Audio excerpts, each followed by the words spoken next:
Iran ने एक coordinated aerial offensive launch किया यूएई के खिलाफ इस बारी, और डायरेक्टली उन्होंने फुजैरा ऑयल इंडस्ट्रियल जोन को टारगेट किया, और ये एक मल्टी लेयर्ड एरियल असॉल्ट है।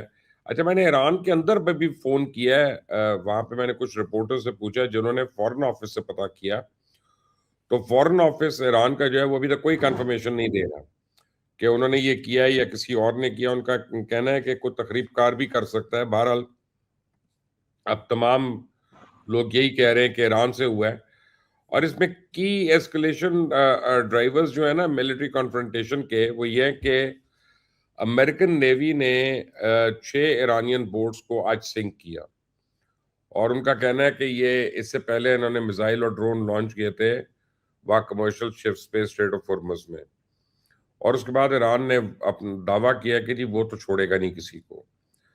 और ये फ्यूजेरा पेट्रोलियम पे जो अटैक है, ये इसलिए ज़्यादा सिग्निफिकेंट है कि यूएई का जो तेल स्ट्रेट ऑफ हॉर्मुज में फंसा हुआ था वहां से नहीं जा सक रहा था। फ्यूजेरा उनका एक डायरेक्ट लिंक था तेल का बाहर की दुनिया को पहुंचाने के लिए, तो उसको हिट करने का मतलब है कि उन्होंने उनकी बिल्कुल ऑयल इकोनॉमी को हिट किया और उसको रोका है।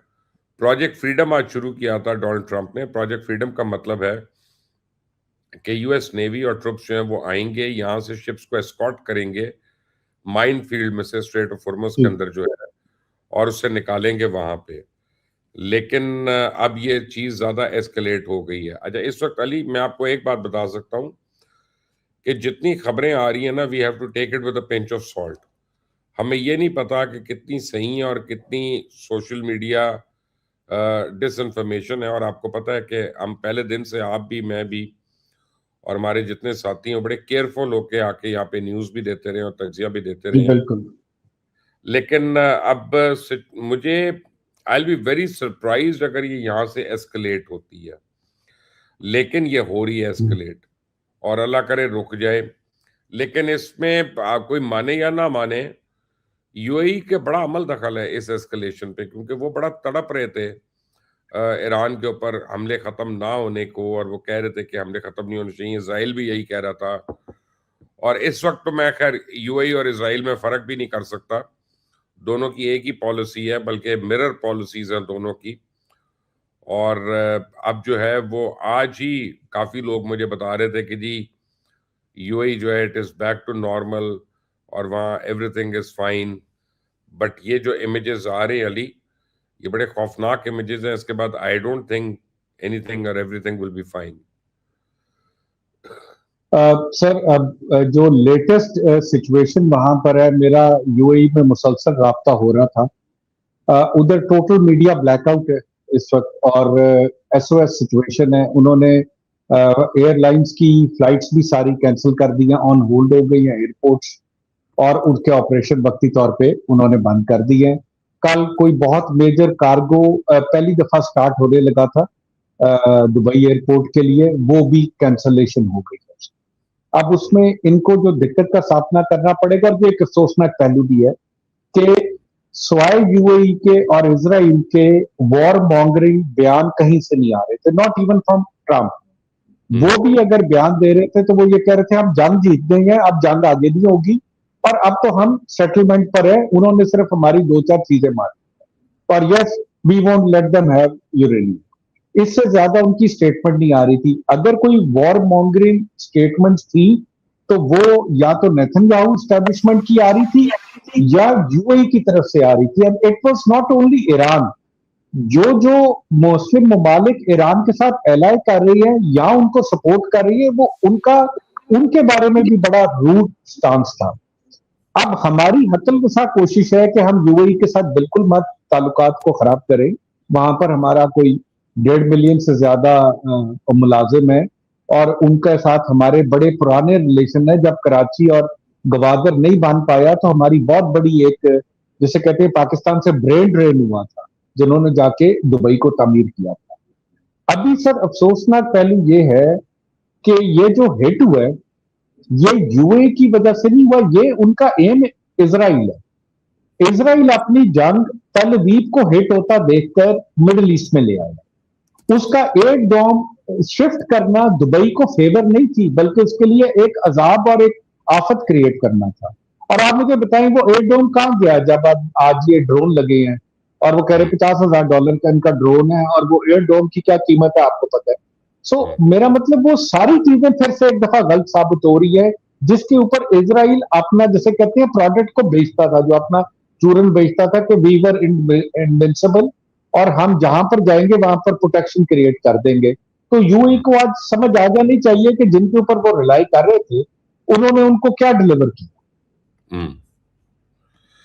बिल्कुल। और अब देखें, बात यह है कि इस वक्त ब्रेंट ऑयल की कीमत जो एकदम से बढ़ गई है और $115 पर बैरल पे पहुंच गई है, जो सुबह तक $100 से भी नीचे आ गई थी। एकदम से उसने इतनी जंप ली है। और देखें कितनी 20 मिलियन बैरल जो हैं per day straight of Hormuz के अंदर रुकती हैं। तो that is 22% of the world oil supply. LNG इसके अलावा है, गैस इसके अलावा है, और जो फूड आइटम्स हैं जो मिडल ईस्ट में जा रहे होते हैं, स्पेशली यूएई वगैरह में, वो इसके अलावा है। फर्टिलाइजर है। लेकिन यूएई के अंदर से बड़ी खबरें आ रही हैं, मुझे नहीं पता उनको कितना हम यहाँ पे इम्पोर्टेंस देनी चाहिए कि नहीं, कि एमिरेट्स के अपने मुख्तलिफ इमारात जो हैं उनके अंदर भी इख्तलाफात शुरू हो गए हैं।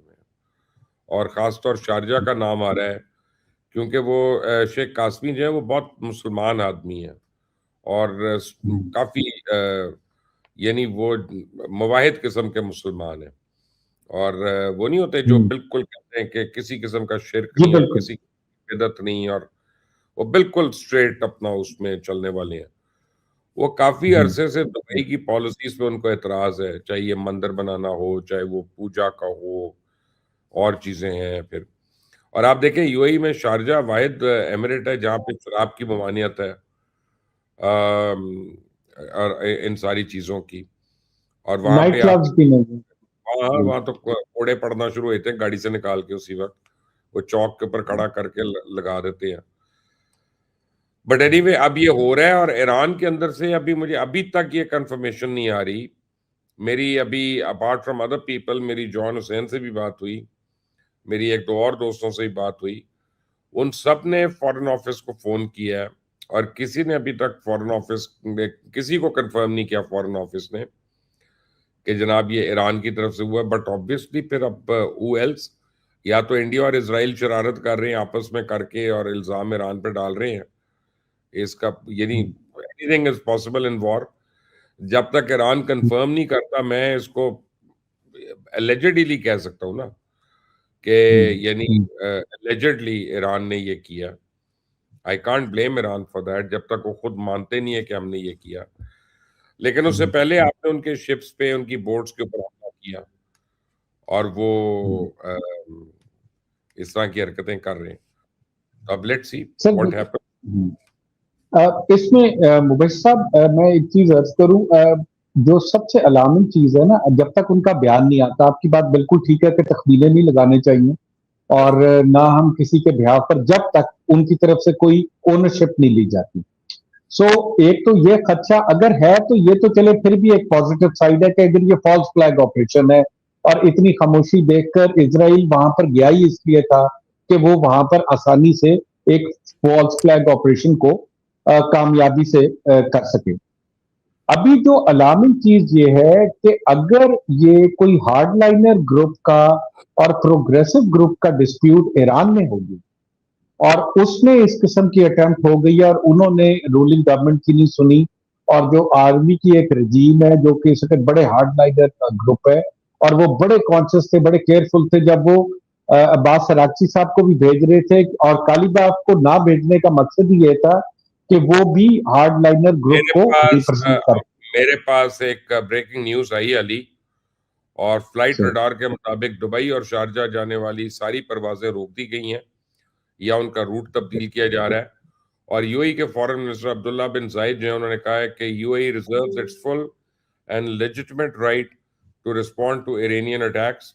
और सीएनएन ने रिपोर्ट किया है कि they plan to attack Iran within next 24 hours. Conflict is escalating so fast